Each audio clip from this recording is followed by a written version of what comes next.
Ialay mga awitin sa piging na handog niya sa atin. Ialay mga awitin sa piging na handog niya sa atin. Sa ngalan ng Ama, ng Anak, ng Espiritu Santo, sumainyo ang Panginoon. At sumaiyo rin. Magandang umaga po sa inyo lahat, mga minamahal na mga kapatid. Magandang umaga rin po, Father. Ating ginugunita ang pagtatalaga sa simbahan ni Apostol San Pedro at San Pablo sa Roma.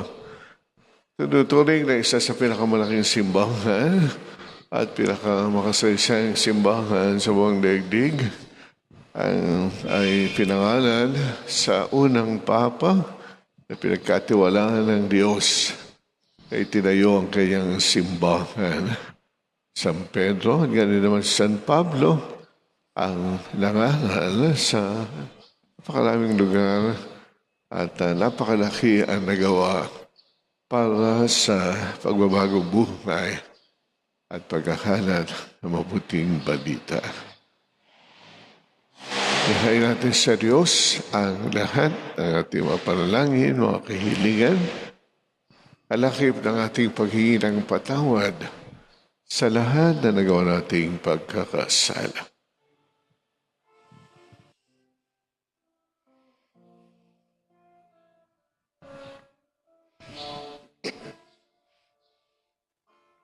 Panginoon,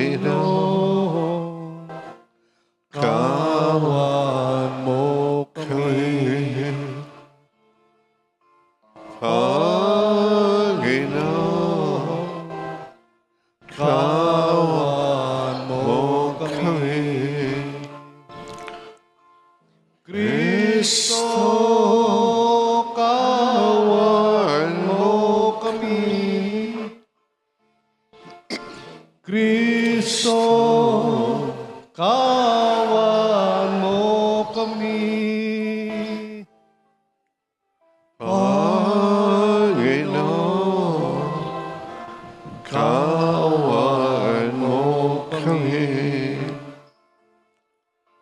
Panginoon, kawan mo kami. Kawan tayo ng makapangyarihang Diyos, patawarin sa ating mga kasalanan, patawayan sa buhay na walang hanggan. Amen. Manalangin tayo. Ama na makapangyarihan sa tulong ng mga apostol, ipagtanggol mo po ang iyong sambayanan upang ang mga pinagbuhatan ng aming unang pagkakilala sa iyo ay maging tagapagdulot ng iba yung pagpapala mo hanggang sa katapusan ng mundo.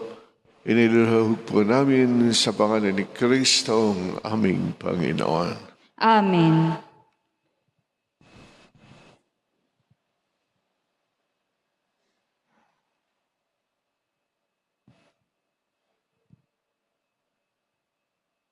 Ang salita ng Diyos mula sa aklat ng pahayag.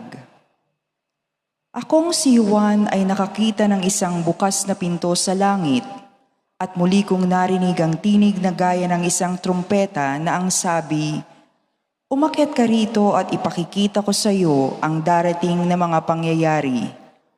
Walang ano-ano'y kinasihan ako ng Espiritu at nakita ko ang langit ng isang trono at ang nakaluklok doon. Ang mukha niya ay maningning sa gaya ng mahalagang batong haspe at kornalina. May isang bahagharing kakulay ng esmeralda sa palibot ng trono. Nakapaligid dito ang 24 pang trono. Nakaluklok ang 24 na matatanda. Puti ang kanilang kasuotan at may koronang ginto ang bawat isa. Mula sa trono ay gumuguhit ang kidlat, kasabay ng malalakas na ugong at nakatutulig na kulog. May 7 nagdiningas na sulo sa harap ng trono.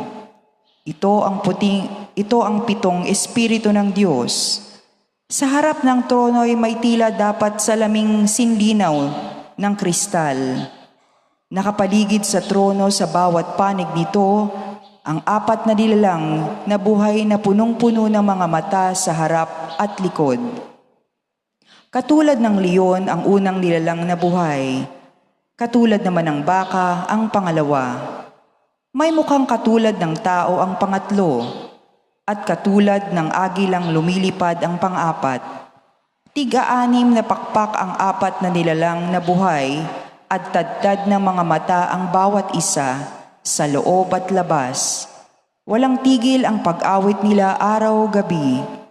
Banal, banal, banal ang Panginoong Diyos na makapangyarihan sa lahat. Ang Diyos sa nakaraan, kasalukuyan at siyang darating.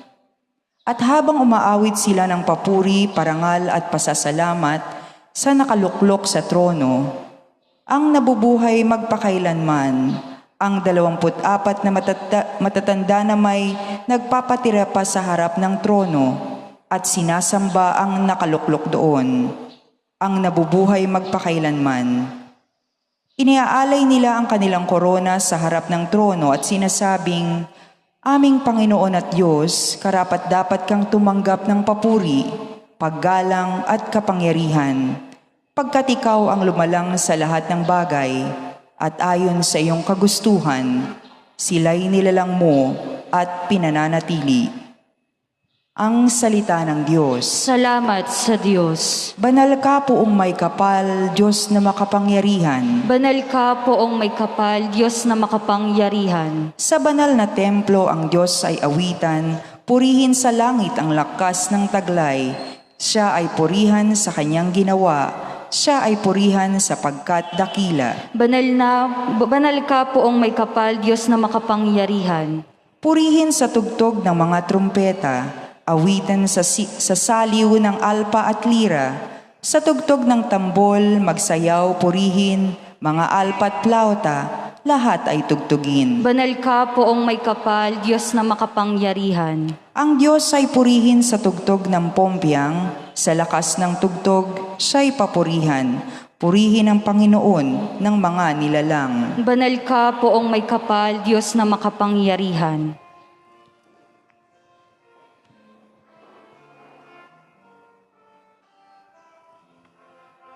Alleluia, alleluia, alleluia, alleluia, alleluia, alleluia.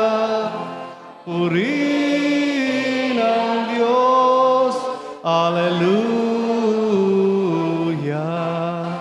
Purihin ang Diyos, alleluia.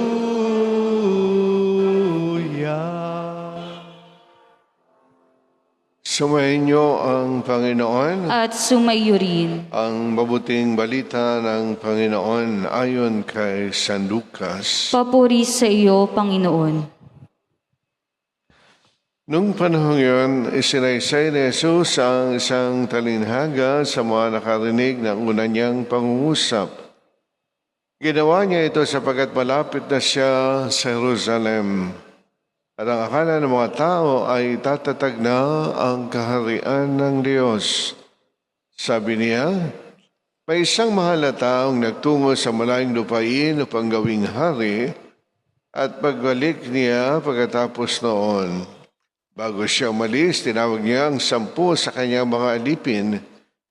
Binigyan niya ang mga ito ng tig-1 salaping ginto at sinabihan sila, Ipangalakal ninyo yan hanggang sa pagbabalik ko. Puot na puot naman sa kanya ang kanyang mga kababayan, kaya't pagkaalis niya, nagsugo sila ng mga kinatawan, pang sabihin sa kinaukulan, ayaw namin maging hari ang taong ito. Wala ginawa ring hari ang taong iyon. Umuwi siya pagkatapos at pinatawag mga alipin, binigyan niya ng salaping ginto, pamalaman kung gaano ang tinubo ng bawat isa. Lumapit sa kanya ang una at ang wika, Panginoon, ang salapin niyo ginto ay nagtubo ng 10. Magaling, sagot niya, mabuting alipin.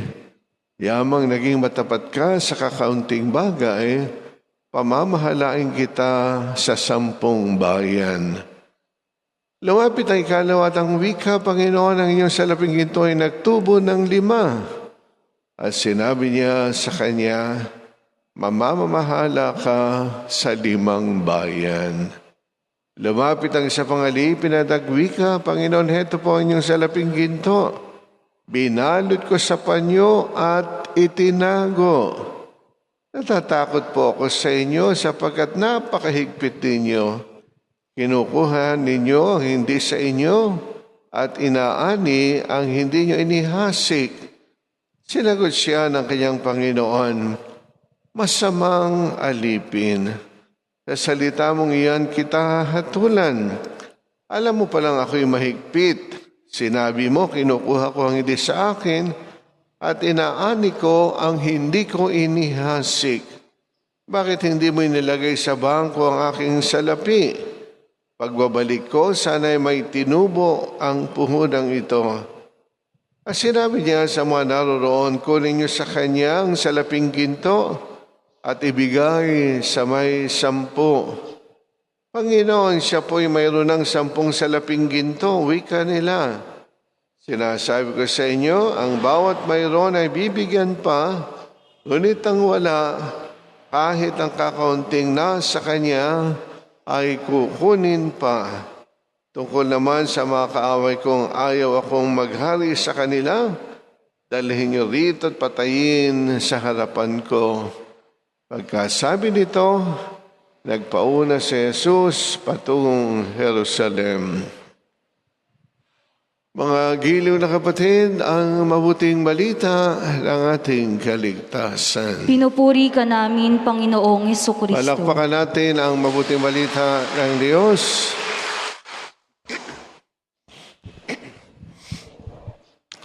Kung nagsimba kayo ng linggo, at alam ko namang nagsimba kayo ng linggo, amen?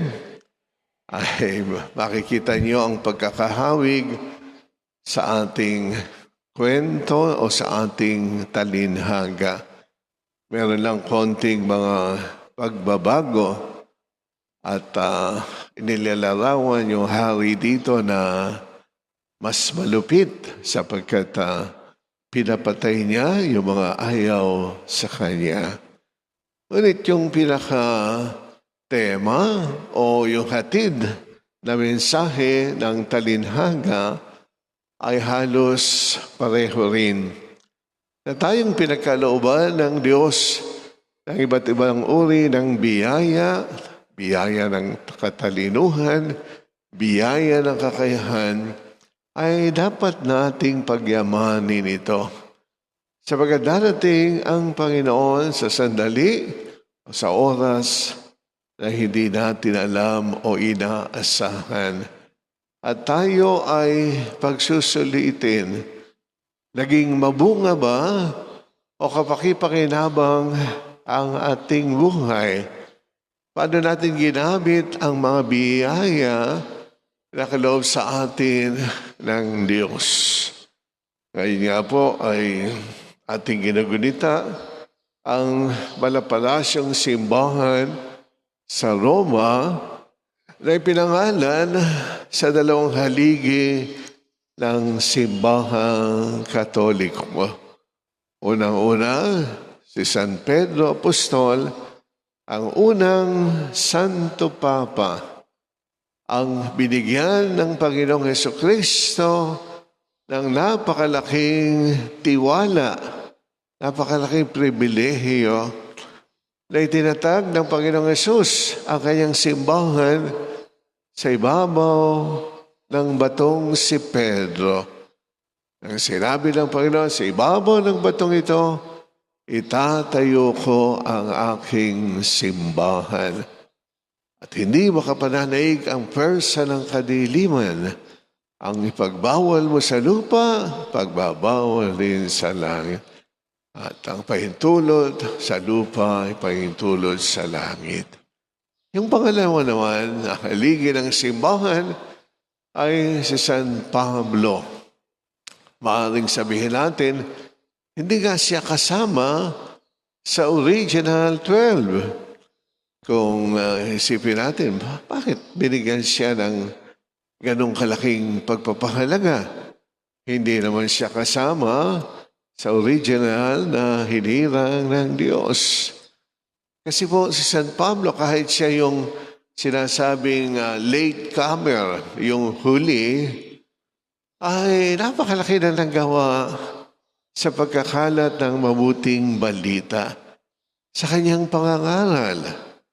Napakarami niyang napuntahan sa kanyang kasipagan, sa kanyang paghahasik ng salita ng Diyos. Kaya nga doon sa Malapalasyong simbahan ay matutuhayan natin, makikita pagka tayo nagpunta roon.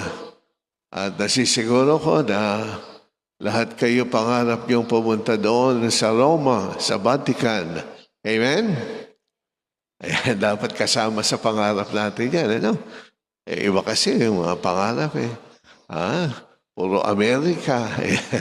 Dapat tayo kasama sa pangarap natin, mapunta sa bayan ng Panginoon, yun doon sa Israel, sa Jerusalem, at ganoon din naman sa Vatican, sa Roma. Makikita natin yung simbahan na napakalaki. At doon sa magkabilang dulo, ang imaheng malalaki, San Pedro, San Pablo. Ayan, dahil sa kanilang kabayanihan, sa pagmamalasakit nila sa ating pananampalataya. Kaya nga yung ating ebanghelyo na nananawagan para tayo maging handa ay isinabuhay ni San Pedro at San Pablo. Tunay na sila'y naging karapat-dapat sa kaligtasan na dulot ng ating Panginoong Jesucristo. Kaya tayo rin po, lalo na ngayong panahon ng pandemya, panahon na kung saan ang mga tao talagang nalilito, nangangamba, natatakot. Kailangan ang mga makabagong San Pedro at San Pablo na aakay sa marami sa kabutihan sa kabanalan. Na aakay sa mga tao na sa kabila na mga pagsubok na ito ay madadama ang pag-ibig ng Diyos. Madadama na hindi tayo pinababayaan ng ating Panginoon. Sa pagpapatuloy ng ating misa, minsan pa pasalamat tayo sa Diyos sa pagkatunay at wagas ang kanyang pag-ibig sa atin. Amen. Mga giliw na kapatid, ng pananalig, tayong mga anak ng Diyos Ama na tagapagbigay ng lahat ng kabutihan, may pagpipitagan tayong manalangin sa Kanya. Ating itugon ng malakas, Ama ng kabutihan, basbasan mo kami. Ama ng kabutihan, basbasan mo kami. Ang simbahan naway hindi matakot sa mga pagsubok, kaugnay ng mga pagbabago at magamit niya sa matuwid na pamamaraan ang mga biyayang ipinagkaloob sa Kanya. Manalangin tayo sa Panginoon. Ama ng kabutihan, basbasan mo kami. Ang lahat ng tao naway makibahagi sa kayamanan ng lupa, ng may katarungan, pagkakaisa at kapayapaan. Manalangin tayo sa Panginoon. Ama ng kabutihan, basbasan mo kami. Tayo naway magkaroon ng malalim na pagpapahalaga sa simpleng buhay upang lubos nating madama ang patuloy na pagdaloy ng pag-ibig ng Diyos sa ating mga maliliit na gawang kabutihan. Manalangin tayo sa Panginoon. Ama ng kabutihan, basbasan mo kami. Ang mga doktor, mga nurse, at yaong mga nasa propesyon ng pag-aalaga naway gamitin ang kanilang mga biyaya sa paghahatid ng pag-ibig at habag ni Kristo sa mga dukha, nalulumbay, may sakit, at mga nasa bilangguan. Manalangin tayo sa Panginoon. Ama ng kabutihan, basbasan mo kami. Ang mga pinagpalang yumao naway makasama sa walang hanggang kaligayahan ng Panginoon. Manalangin tayo sa Panginoon. Ama ng kabutihan, basbasan mo kami. Isama po natin sa ating panalangin ang pasasalamat ni Susana de Mesa, Aurelio de Mesa, at para sa kalwalatian ng kaluluwa ni Maria Cecilia. Manalangin tayo sa Panginoon. Ama ng kabutihan, basbasan mo kami. Sa patuloy din nating pananalangin para sa mga kahilingan ng mga kapatid natin, na may mga karamdaman na mabibigat na suliranin sa buhay, kaya din sa mga kapatid natin na mga nawala ng trabaho, ng kabubuhay, dulot ng mga nagdaang bagyo at baha, kaya din sa ating mga frontliners, na mga medical workers, mga opisyal ng ating pamahalaan at ng simbahan, na lahat ay magkaisa, magtulong-tulong sa pagbibigay ayuda sa mga taong higit na nangangailangan. Manalangin tayo sa Panginoon. Ama ng kabutihan, basbasan mo kami. Ama naming nasa langit, tulungan mo po kami manatiling tapat sa malilit na bagay ng buhay upang mapagkatiwalaan mo kami sa mahigit na dakilang bagay. Kapag pumasok na kami sa iyong kaharian, hinihiling po namin sa pangalan ni Kristong aming Panginoon. Amen.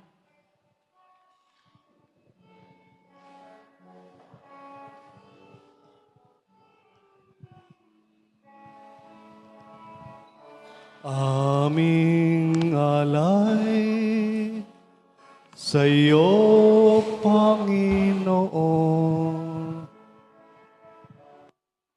ang tinapay at alak na iyong kaloob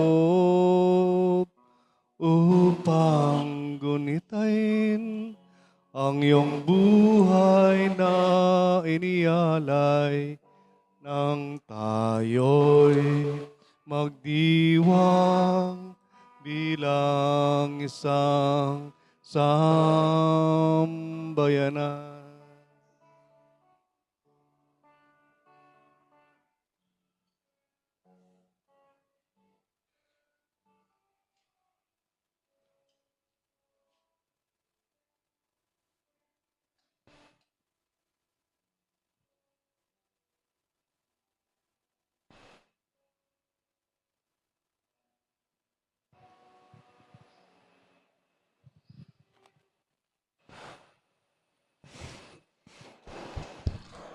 Manalangin kayo mga kapatid ang ating paghahain ng kalugdan ng Diyos sa mga makapangyarihan. Tanggapin nawa ng Panginoon itong paghahain sa iyong mga kamay, sa kapurihan niya at karangalan sa ating kapakinabangan at sa buong sambayanan niyang banal. Aba naming lumikha sa aming paghahain ng paglilingkod sa iyo, hinihiling namin kami kaawaan mo upang katotohanang pinamana sa amin ng paglilingkod ni na San Pablo at San Pedro ay manatiling dalisay sa kaibuturan ng aming pagkatao sa pamagitan ni Kristo kasama ng Espiritu Santo magpasawalang hanggan. Amen. Sumainyo ang Panginoon. At sumaiyo rin. Taas sa Diyos sa inyong puso at diwa. Itinaas na namin sa Panginoon. Salamatan natin ang Panginoong. Marapat na siya ay pasalamatan. Tunay kapangyarihan, tunay pong marapat na ikaw ay aming pasalamatan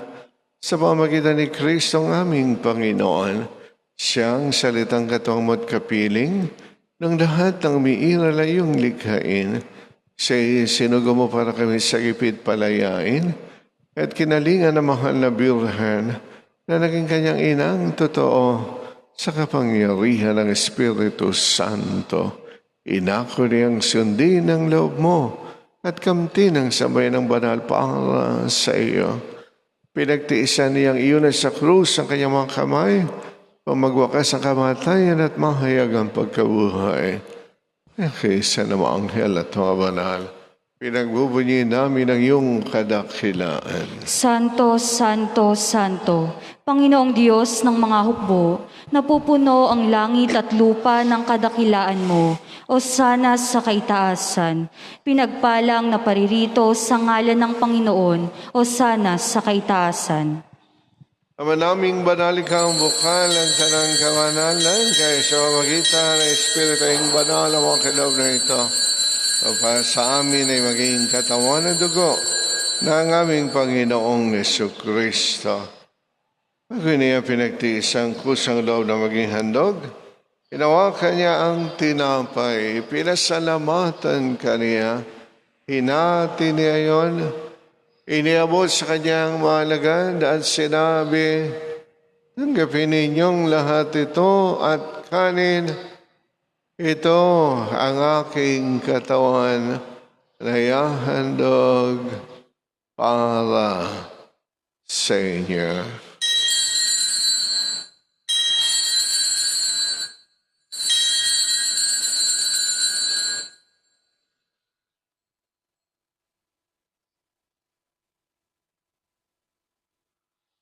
Hindi nang matapos ang hapunan, hinawakan niyang kalis.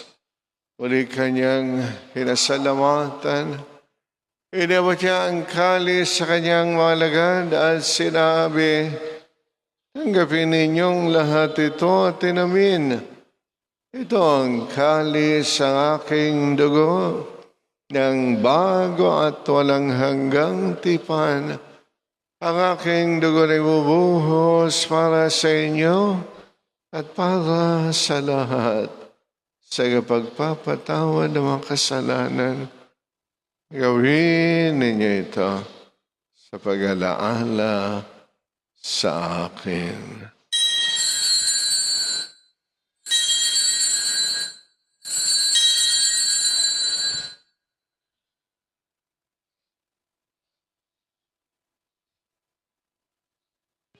Pagbunyin natin ang hiwaga ng pananampalataya. Si Kristo'y namatay, si Kristo'y nabuhay, si Kristo'y babalik sa wakas ng panahon. Ama, ginagawa po namin ang pag-alaala sa pagkamatay at muling pagkabuhay ng iyong anak. Kaya tinaalay po namin sa iyong tinapay at ang kalis ng kaligtasan. Kami po ay nagpapasalamat dahil minarapat ang tawayo sa harap mo para maglingkod sa iyo. Sinasamo namin na kami magsasalo-salo sa katawan at dugo ni Kristo ay pag-isahin ng Espiritu Santo. Ama, lingapin mo po ang simbahang laganap sa buong daigdig. Puspusin mo kami sa pag-ibig kay San Francisco na aming Papa, ni Dennis na aming Obispo at ang Tanang Kaparian. Alalahanin mo rin po mga kapatid namin na himlay, ang lahat ng mga kaluluwa sa purgatorio. Lalong-lalo na po ang aming mga kapamilya, mga kaibigan at mga mahal sa buhay na dinadalangin sa misang ito.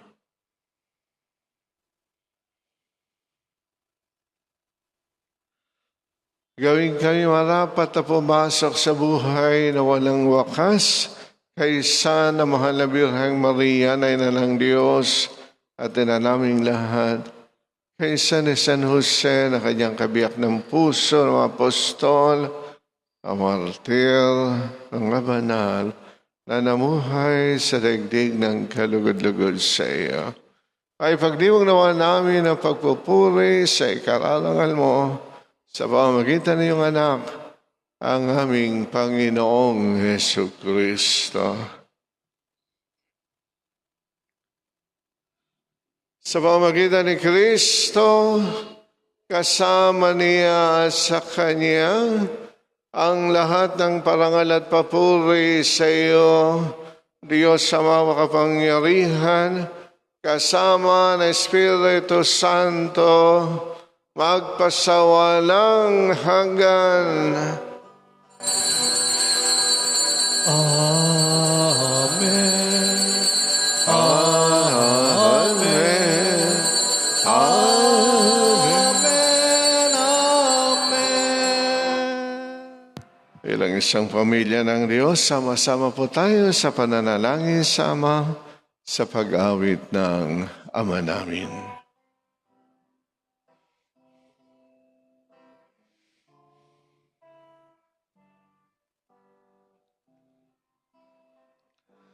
Ama namin, sumasalangit ka, sambahin ang ngalan mo,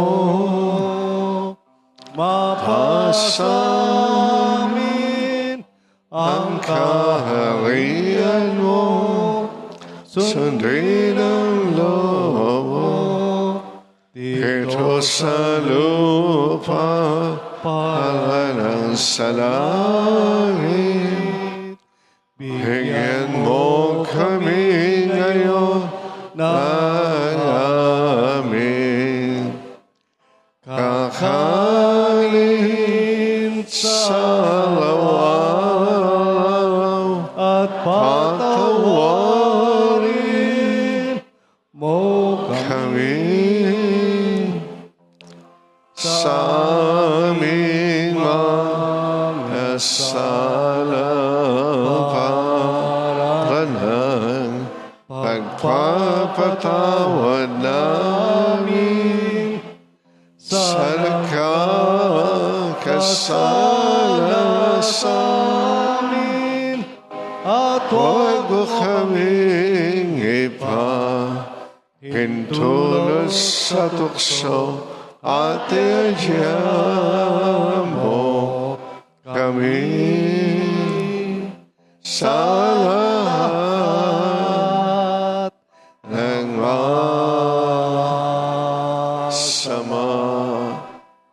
Aming Ama, iligtas mo po kami sa lahat ng masama upang kayo maging handa sa maluwalhating pagbabalik na Jesucristo ang aming manunubos. Sapagkat iyo ang kaharian at ang kapangyarihan at ang kapurihan magpakailanman. Amen. Panginoon Jesucristo, sinabi mo sa iyong mga alagad, kapayapaan ang iniwan ko sa inyo. Pinagkakalaw ko ang aking kapayapaan.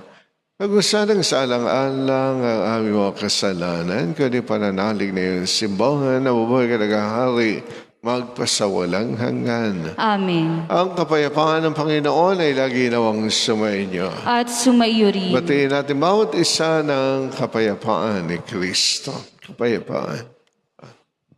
Kordero ng Diyos na nag-aalis ng mga kasalanan ng sanlibutan, maawa ka sa amin. Kordero ng Diyos na nag-aalis ng mga kasalanan ng sanlibutan, maawa ka sa amin. Kordero ng Diyos na nag-aalis ng mga kasalanan ng sanlibutan, ipagkaloob mo sa amin ng kapayapaan.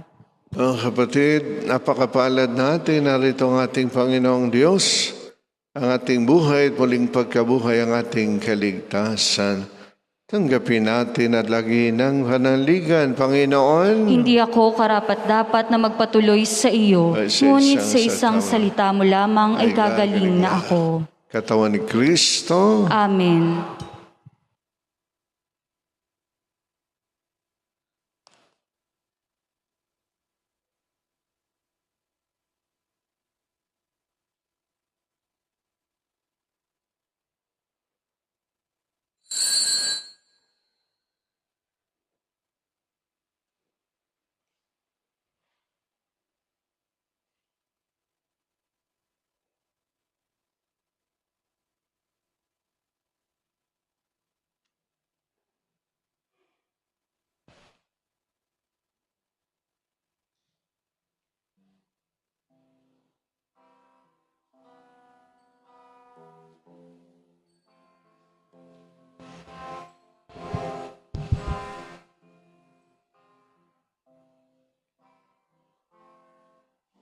Panginoon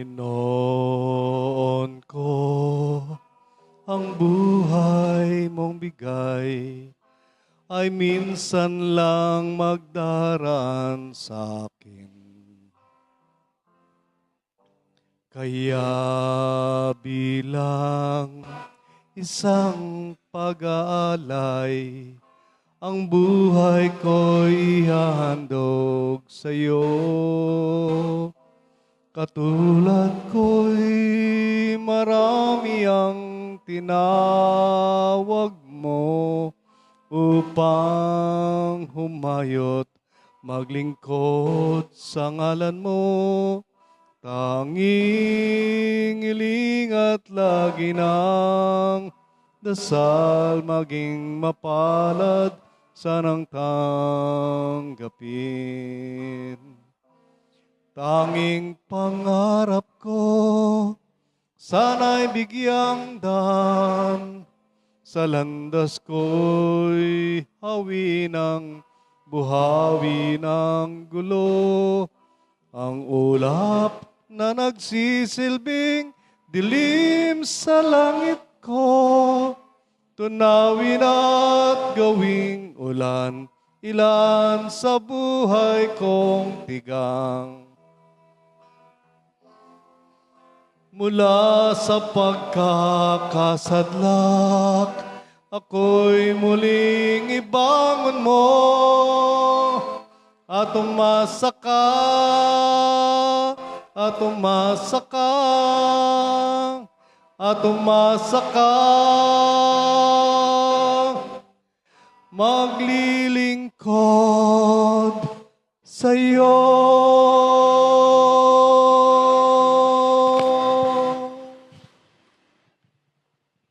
Oratio Imperata, kaugnay ng COVID-19. Makapangyarihan at mapagmahal na Ama, nagsusumamo kami sa iyo upang hilingin ang iyong patnubay laban sa COVID-19 na nagpapahirap sa marami at kumitil na ng mga buhay. Gabayan mo ang mga dalubhasang na atasan na tumuklas ng mga lunas at paraan upang ihinto ang paglaganap nito. Patnubayan mo ang mga lumilingap sa may sakit upang ang kanilang pagkalinga ay malaki pa ng husay at malasakit. Itinataas namin ang mga nagdurusa, makamtanawa nila ang mabuting kalusugan.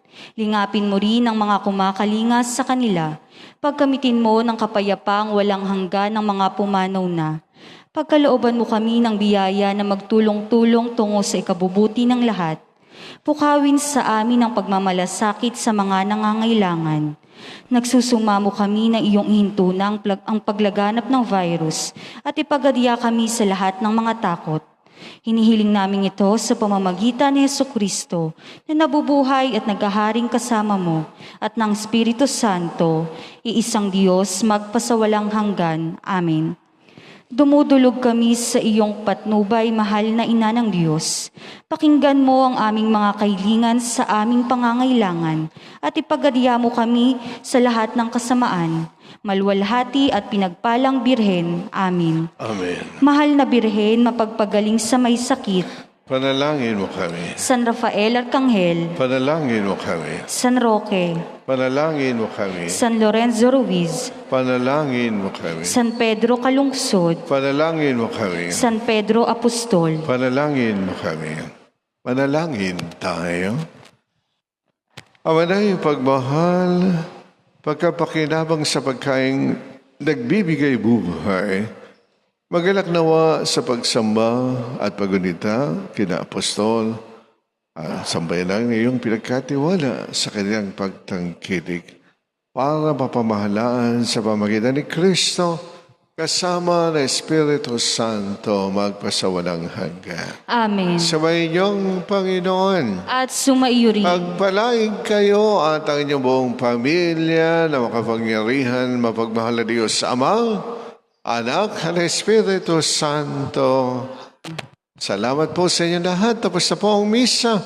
Umayo tayong tagnay ang pag-ibig, pananalig sa Diyos. Salamat sa Diyos.